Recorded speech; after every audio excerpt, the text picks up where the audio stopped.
Traveling west in covered wagons. It all started when Thomas Jefferson bought the Louisiana Purchase in 1803 from the French government. People wanted to get a fresh start, buy their own land, and get jobs such as farming and gold mining.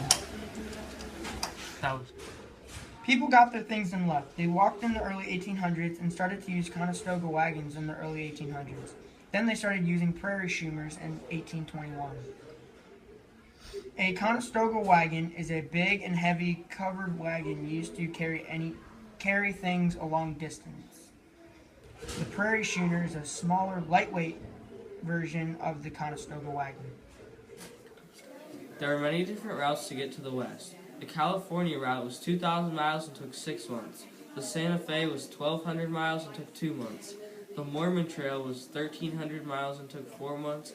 The Old Spanish was 700 miles and took 4 months. And the Oregon Trail was 2,000 miles and took 6 months. Back to the wagons. The Conestoga wagon was usually pulled by 4 to 6 oxen, mules, or horses. The prairie schooners held up to almost 18 people. They traveled in groups called wagon trains. The wagon trains were a group of 200 wagons and no less than 30. Wagon trains were much safer. There was a large number of livestock, about 2,000 cattle and 10,000 sheep. People walked next to the wagons instead of in, to not wear out the animals pulling the wagon. It was dangerous because you had to go through plains, mountains, and scorching hot deserts.